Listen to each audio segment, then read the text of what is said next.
From Capital Broadcasting and WRAL Documentary, this is the WRAL Doc Podcast. I'm Cliff Baumgartner. This season, we've had our eyes on the sky, taking an in-depth look at North Carolina's history with wicked weather. So far, we've talked about Hurricane Florence's swift, deadly impact on the state earlier this year and the legacy of Superstorm Hazel. But while North Carolina is known for its tumultuous relationship with hurricanes, there's another, even faster foe we encounter more often than you might think. I'm talking about tornadoes. The noise kept getting louder and louder and louder. It sounded like several freight trains coming through. Windows came crashing in. The whole house started going to pieces, and we were just like on a flying carpet, like Wizard of Oz or something. And top came off the house. We just got down on our hands and knees and covered each other up with our bodies and stayed there. While a hurricane has the good manners to let you know it's coming, tornadoes follow no such etiquette. They pop up seemingly out of nowhere, causing destruction in indiscriminate, haphazard paths that are difficult to predict. And here in North Carolina, many of our tornadoes strike at night, making them exponentially more dangerous as often people don't even know they're coming. A few years ago, the WRAL Doc Unit produced a documentary looking back at a few of the deadliest tornadoes that have hit the state and forward as advancements in technology and forecasting change the way we think about tornadoes and how to save lives. The documentary originally aired on June 3rd, 2009. It's hosted by Kelsey Carlson. Enjoy. Instead of a red sky, it was an orange-yellow sky. The air was very, very thick and humid. It was feeling heavy. It was feeling wrong. The National Weather Service in Raleigh has issued a tornado warning for. You can see that the sky was churning and moving fast. Look at this hook developing in here. That's the most impressive signature that I've seen this afternoon. I could feel through my feet it was rumbling like something big coming. And for a few seconds, this terribly shrieking noise was coming. I mean, you could almost feel it coming.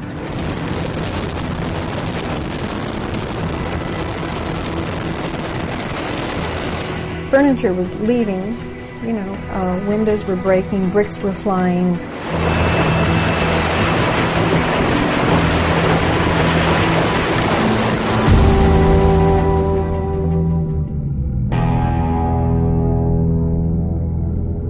And it actually came across that tree line. You can see where it sheared out that tree line.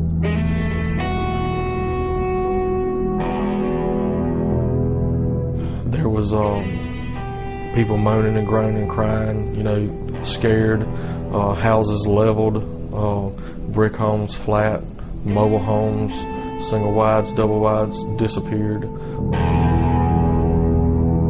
I just saw debris. And I saw human debris. You could smell these people's breakfast.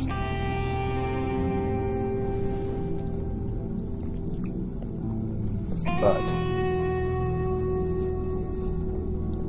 the house and the kitchen and their lives were gone.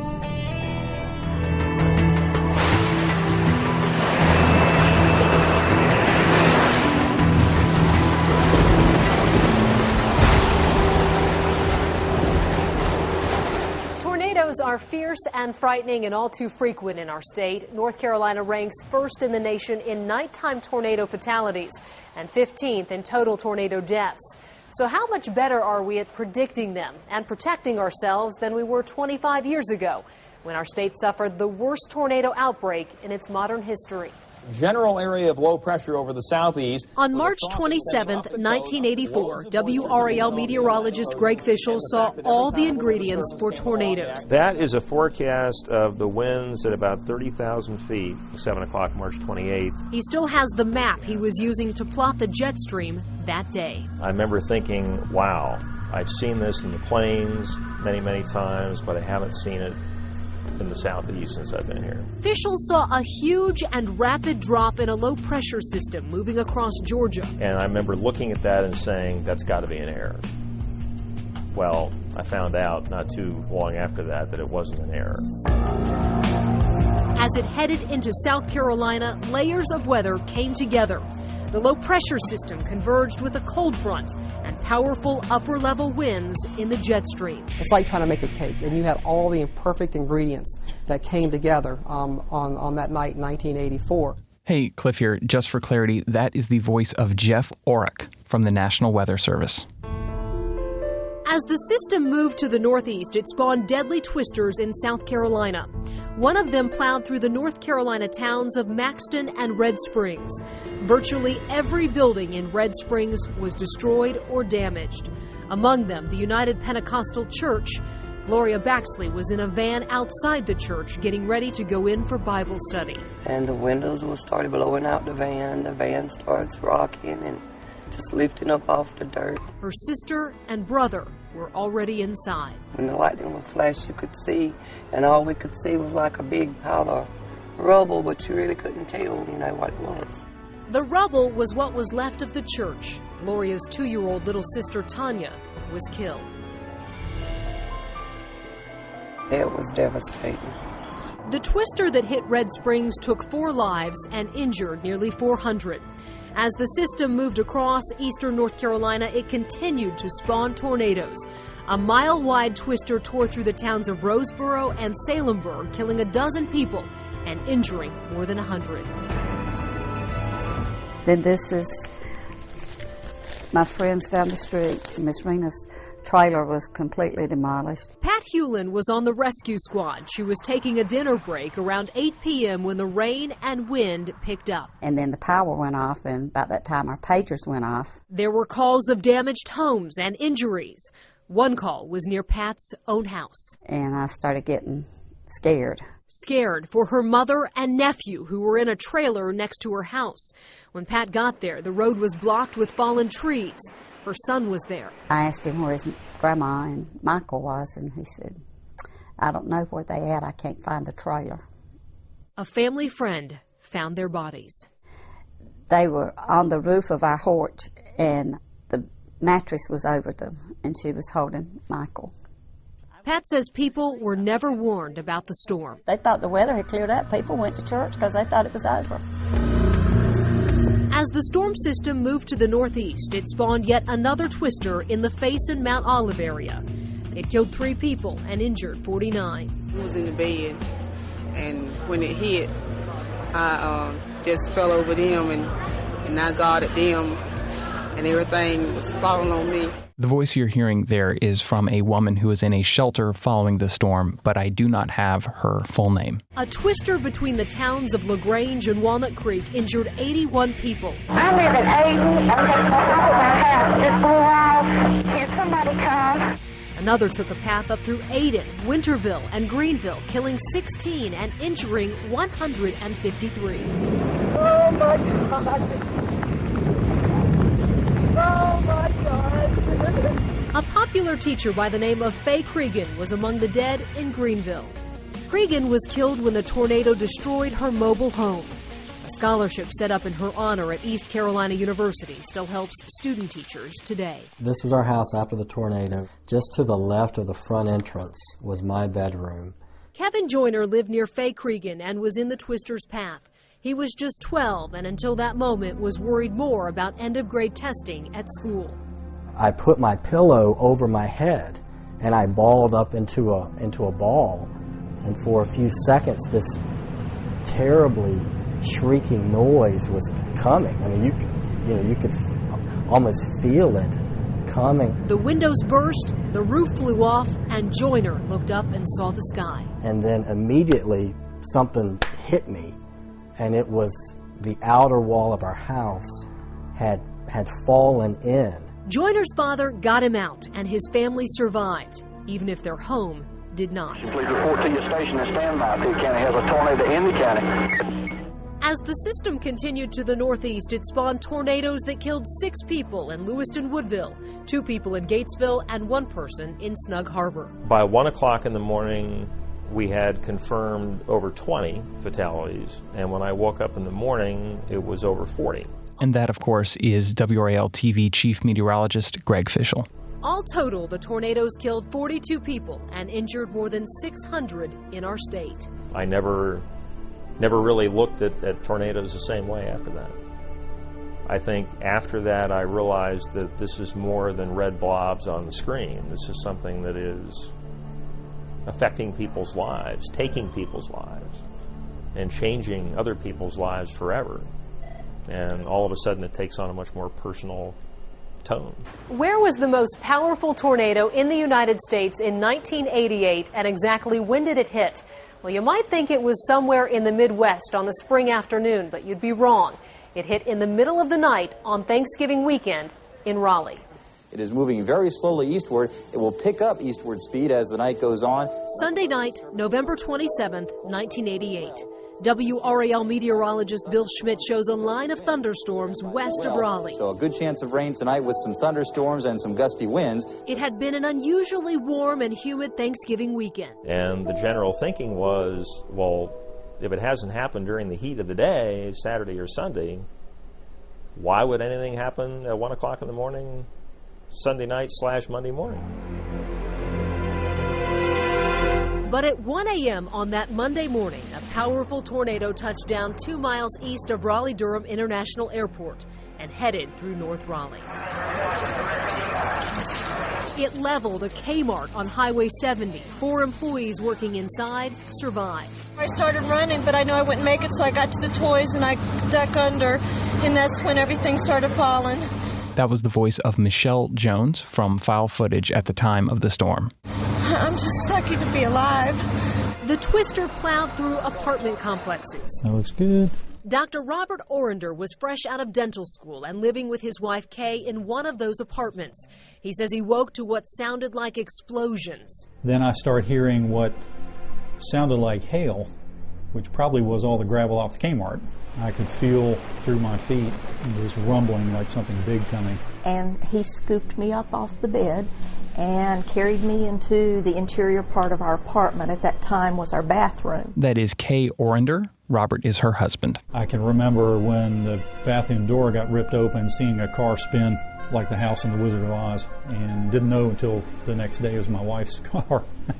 The tornado ripped off the second story of the Orenders' apartment building. The bed where they had been sleeping was covered with debris. Had we not woken up with the tornado, we probably wouldn't be here. And our house here looked like a movie set. The tornado bore down on Doug and Luana Winter's neighborhood. I heard a tree break, and the trees in our area are good, this big around. And for a tree to break, that meant something. The Winters ran to get their children. Luana went to the room next door where her daughter was sleeping. The house started coming apart. The roof started leaving. The attic started to go. And I didn't have time to do anything to get her anywhere, so I jumped into the canopy bed basically on top of her to protect her face and her hands. Doug found their son safe, but trapped in his bedroom. The twister ripped off the roof and the attic. They found things of ours in Northampton County, Emporia, Virginia, and Virginia Beach. We were fine. That was the most important thing. A few others were not as fortunate. In Raleigh, the tornado killed 2 and injured 105. And as it crossed Nash County, it killed this young woman's parents when it destroyed their mobile home. My mom and daddy.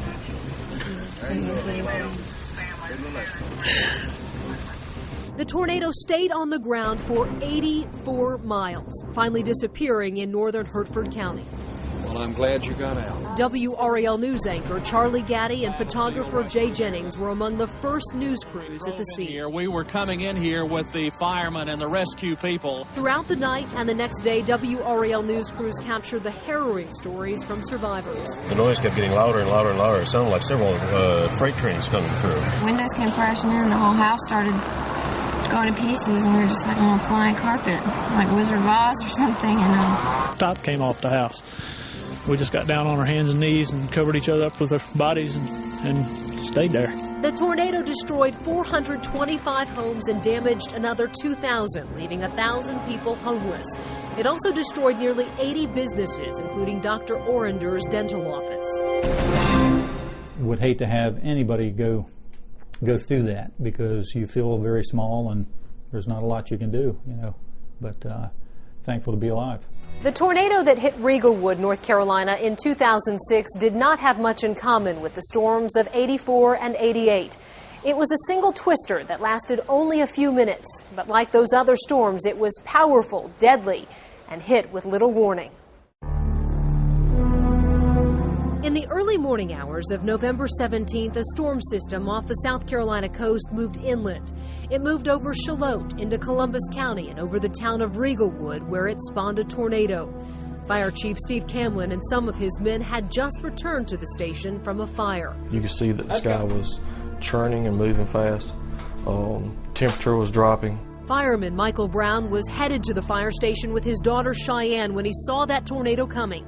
He returned home to warn his father and his stepmother. He and Cheyenne were standing outside their home when that twister hit. Cheyenne reports that her and her father were picked up by the winds and taken tumbled. She remembers going round and round. And then she remembers hitting the trees. And then she remembers, laying in the ditch with her dad. When he hit the tree so many times, it just broke his body up, broke his neck and different parts of his body. Michael was dead, but Cheyenne survived. First responders scrambled to help her and dozens of others who were injured. There was people moaning and groaning and crying, scared, houses leveled, brick homes flat, mobile homes, single wides, double wides disappeared. It would hit one house, skip two, and then hit another. That is the voice of Bob High, a reporter for Whiteville News. I was just amazed at the destruction. It was unreal. It traveled less than 2 miles, but was the deadliest tornado to hit North Carolina since the 1984 outbreak 22 years earlier. It killed 8 people. Newspaper reporter Jefferson Weaver recalls walking through the debris. You could smell these people's breakfast.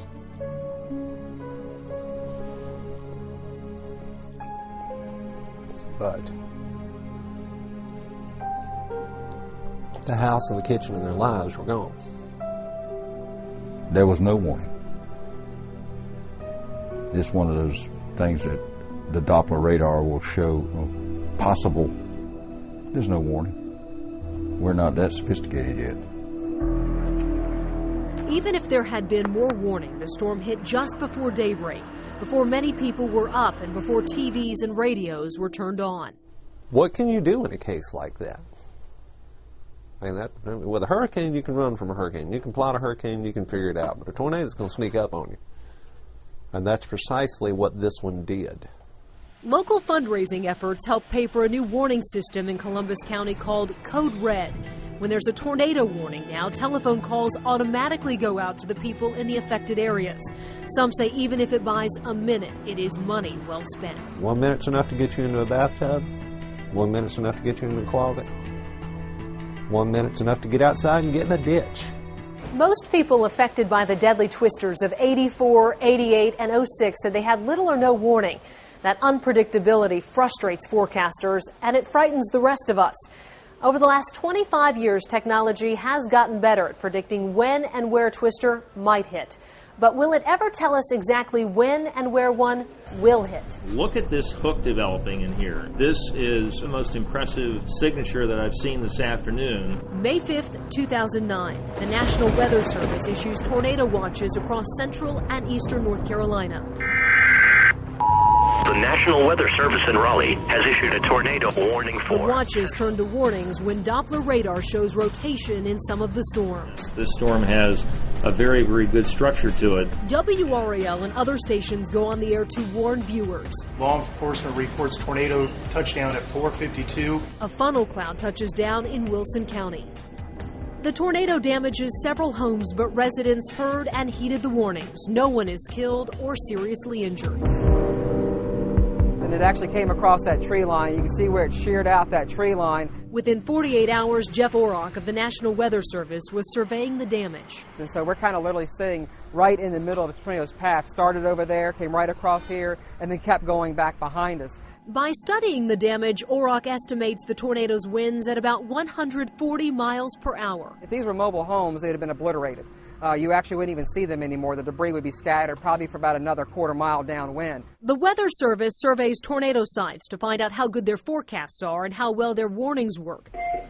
Forecasting has come a long way since the 1984 tornadoes, when radar meteorology was in its early stages. You couldn't see the rotation, you couldn't see the winds inside the storm. Our surface observation systems were very sparse. You didn't have a whole lot of observational data. With those limitations, meteorologists could not see the tornado potential in Raleigh in 1988 and only issued severe thunderstorm warnings in advance of the Red Springs tornado in 1984. They were only changed to tornado warnings once we started getting reports, well after the fact, that these had not only been tornadoes, but had been killer tornadoes. And once again, WRAL's own Greg Fischel. Things are very different today. Many more weather stations monitor conditions on the ground.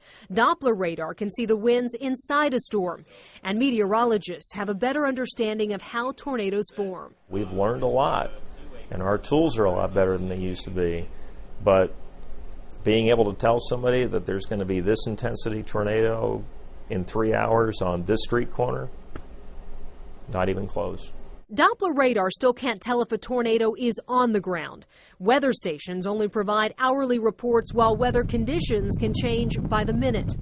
And the amount of time meteorologists have to get warnings out can be cut drastically if a storm picks up forward speed. Sometimes these tornadic storms may be moving about 30 miles an hour. Sometimes they may be moving 60 miles an hour. And they'll literally go from one side of town to the other in a matter of minutes. High-speed internet and wireless technology can get warnings out to more people more quickly than 25 years ago.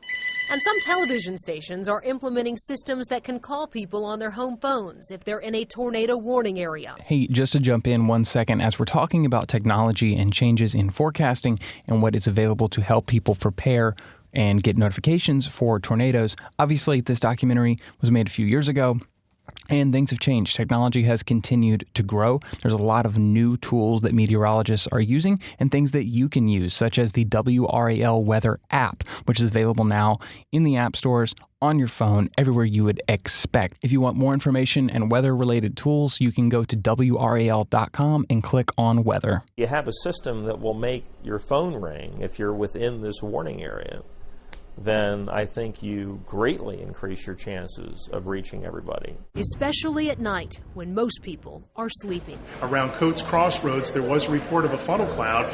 But better forecasting, earlier warnings, and better communication will only save lives if people listen and react. From the time the warning is issued, you need to be able to assess the threat and take cover within 3 minutes. The uncertainty of the science and the responsibility to keep people safe means there are far more tornado warnings than actual tornadoes.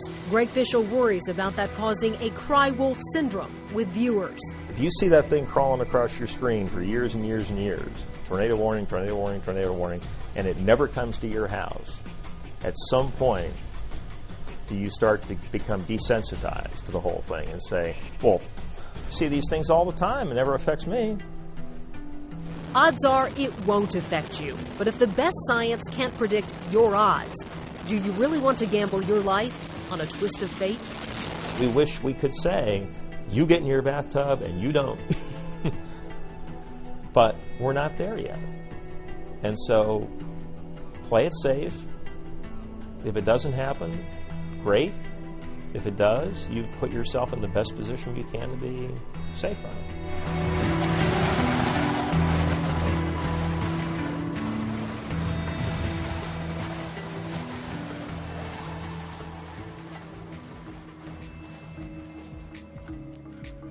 The WRAL Doc Podcast is a production of WRAL Documentary, part of the Capital Broadcasting Podcast Network. We're produced by Shelley Leslie and yours truly, Cliff Baumgardner. Our music is by Lee Roservier and Breakmaster Cylinder. This week's episode featured the original documentary Focal Point, Twist of Fate, produced by Clay Johnson and Jay Jennings. If you enjoy the show, consider dropping us a review and sharing with your friends. You can find all of our documentaries at WRALdocumentary.com and subscribe to the show on Apple Podcasts or your favorite podcast app. Until next time, thanks for listening.